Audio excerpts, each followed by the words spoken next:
Well, a change to city law was just proposed a few hours ago, which would eliminate parking requirements for new housing in downtown Spokane. KREM 2's Shannon Mowdy is joining us now to explain how it could lower costs for developers and renters. Shannon? The city of Spokane is expanding on incentives offered to home builders in hopes to get more of them to build here. This latest proposal would cut costs for those developers and even renters by cutting parking requirements.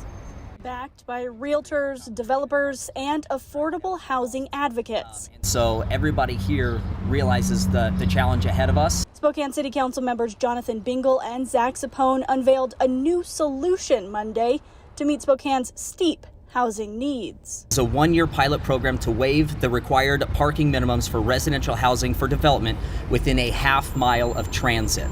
In other words, instead of requiring builders to add a set amount of parking, the proposed interim ordinance instead allows property owners to choose how much residential off-street parking to provide. City Council is hearing what we have been saying for 18 months, and that is that we are in a housing crisis. Cutting out the burden of building more parking will cut added costs to developers, says Zach Sapone. And a study has shown that the cost of development can increase by up to 15%. That is then passed on to owners and renters. That could be about $20,000 to $45,000 per unit or per house. Those costs often increase rents for people who don't even own cars, Zapone adds.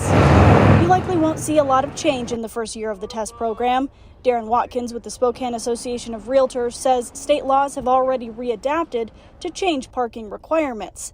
A city ordinance would just be extra incentive. But the truth is, it'll be the difference in projects going forward or not going forward. Anything that helps to bring solutions forward and alleviate the pressure of the supply and demand scenario that we have ourselves in is a win, in our opinion. If approved, council will evaluate whether developers are taking advantage and possibly make changes if the move goes permanent. A final city council vote on this interim ordinance could happen as early as mid-July.